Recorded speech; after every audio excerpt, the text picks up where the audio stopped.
Hello, beautiful souls. My name is Ona Christie. This is Art of Awakening. And today I just want to talk a little bit about this war that's going on between light and dark. Is there a war or isn't there? And if so, how do we fit into this? What do we do about it? Okay, so there's a lot of people out there talking about this war between light and dark. And I think it's important to realize that we are living right now in a very multi-dimensional time. Okay, so on the one hand, there's this 3D reality where there very much is a kind of a war between energies, right? Energies of quote unquote light and energies of quote unquote dark that are more or less battling for kind of to see who's going to keep the upper hand and basically, shape the world in that image. Um, that's that 3D reality, right? But remember that we are ascending into a higher reality. And if you take a step back, take a much higher kind of picture, there is no war, right? It's everything is working together in an integrated whole way, and the quote unquote shadow aspects are, they're playing their purpose. They've got their, they act as a catalyst. They help to kind of shake things up and to stimulate, growth and healing. Just like, not that they are healing, they're very toxic, but sometimes a little bit of toxicity will stimulate, um, like, think of pruning a plant, right? If you lop some of it off, it'll stimulate growth. Or if you think of the idea of homeopathic remedies, how introducing a little bit of a toxin will stimulate healing. Well, it's the same idea, and even though right now on Earth it is not does not feel like a little bit, right? It feels like a heck of a lot. But if the bigger universal picture, that's what's happening. However, we are all living. If you're on alive, incarnate on this planet, chances are you are experiencing, to a certain degree, you're experiencing those 3D realities. And so I think at this point, I'm seeing a lot of people kind of feeling into that and, feeling into, well, this is going to really trigger the warrior self, right? Any warrior aspect of you. Um, is going to start feeling this and feeling like, at some point there's going to be this feeling like it's time to take action and I got to do something about this, right? And I want to tell you, first of all, there is a time. There is a time to step into your warrior self, right? And this is going to look different in depending on the situation and kind of the role that you personally as a soul are going to be asked to play. Remember that even amongst warriors, there's a lot of different roles, right? There is maybe a scout, or there's somebody who may just guard, and you might just be guarding some place that's not really in the fray, or you could be in the thick of things and asked to really take action. So sometimes even just the presence of soldiers or the police or warriors, and I'm taking this as a complete metaphor, okay? So don't think of anything, specific, but sometimes even the presence of that kind of power will affect a situation, and it can actually, even just that presence there, sometimes that can actually prevent violence from breaking out, right? So all sorts of different roles. And but the thing is that the warrior self can be really easily triggered, and we know this when we see soldiers who are trigger happy sometimes, and sometimes that can actually start incidents, right? Where it maybe wasn't going to happen. Okay, so it's super, super important, if you feel that warrior self within you, to be aware of that and aware of that power. Okay, and this came up last week in a private session with a client, and we were talking about that warrior energy, and the spirit animal came forward for me that is really a support for this. And that animal is horse. Okay, so if you think of horse has historically been a partner to human beings, and one of the things that it's done is been sort of like this war partner, right? It's a very powerful ally. And if you think back to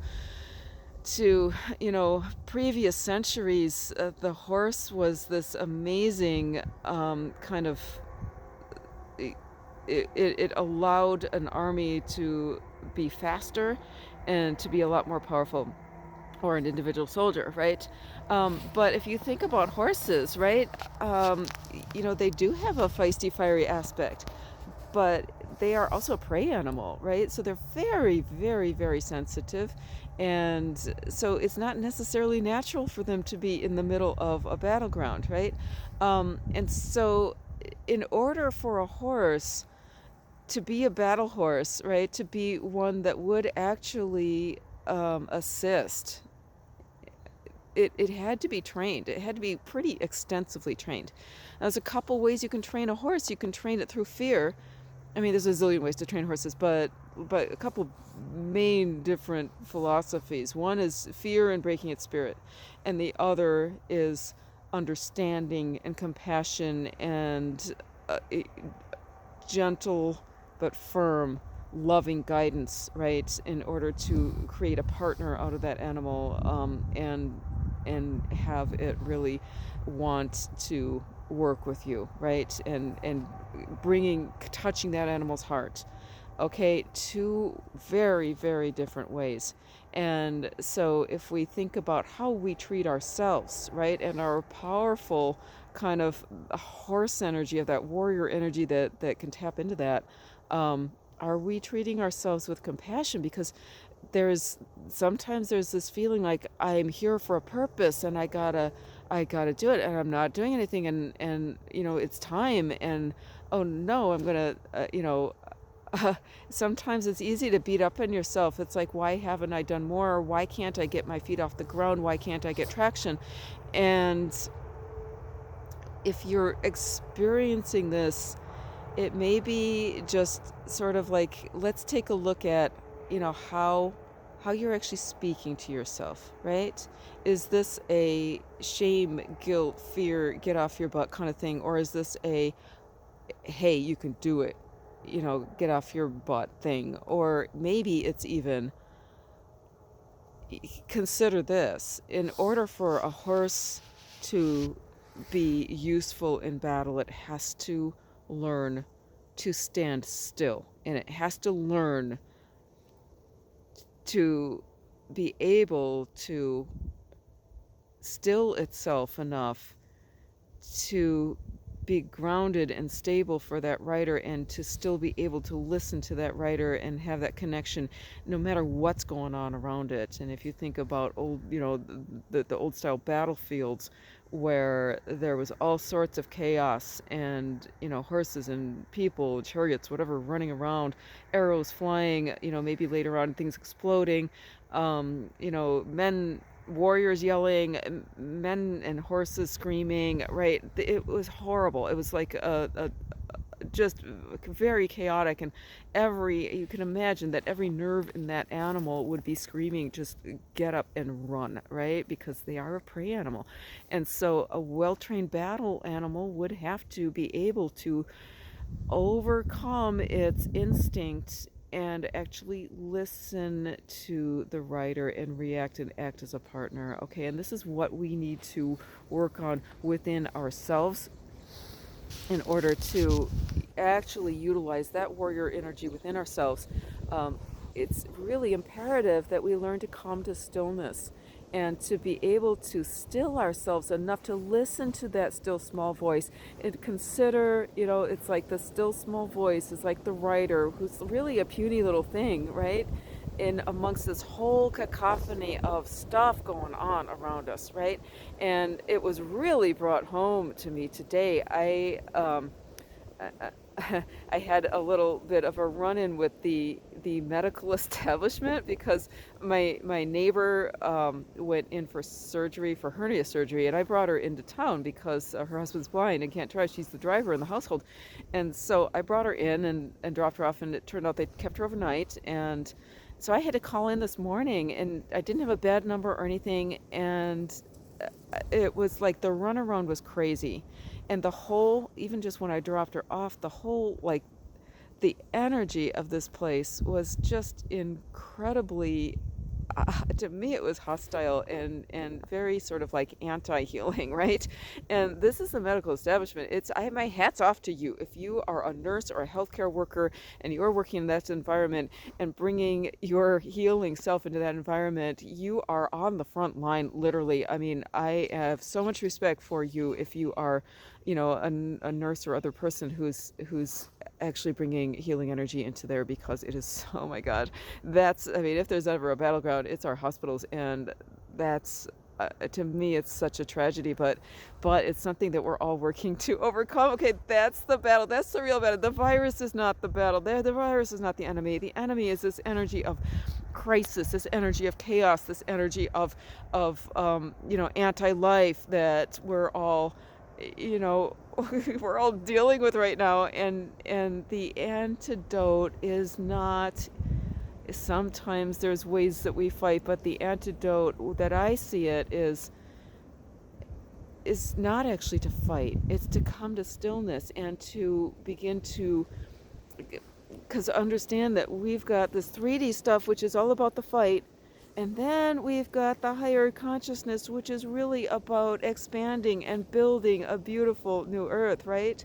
So think about, if you are tapping into that warrior energy, are you in a fight mode, or are you, you know, are you fighting for something, or are you standing for something? Are you fighting for something, or are you upholding something, right? Are you going to fight, or are you going to build something beautiful, right? We are here to be creators, right? So it's time, I think, to really flip that mindset. And I know it's difficult. Like, I had to, after, like, I had this runaround of trying to find information about my neighbor for like half an hour.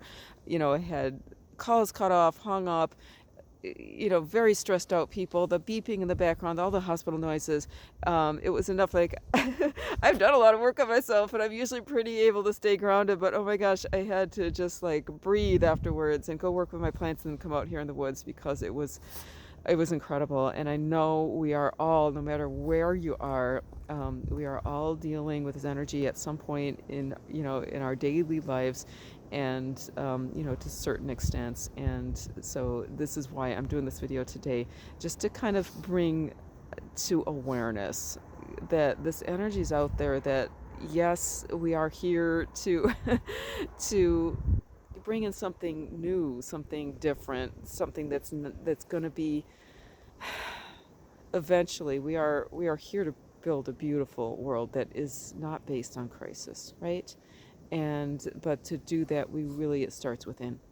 So I guess the encouragement is, if you haven't yet, to have a daily practice, consistent. Consistency is so much more important than amount of time, right? Most of us don't have the time to spend 2 hours or 3 hours a day meditating. Even 1 hour might be a challenge for a lot of us, but you can take 5 minutes, you know, morning and night, and consistently. And that is the first step to really helping to ground. You know, go within, connect with your inner light, connect with the Mother Earth, right? And that's going to make all the difference. So much love to you. I just send all my love and blessings, and especially to our healthcare workers right now, who are really, you know, I think you're in a position to really help to anchor and ground some real peace. And but it's hard. I know it's not easy. And just sending blessings, and hoping that you can find at least some time every day to just breathe, come to stillness, right? Much love and blessings, and we'll catch you again soon.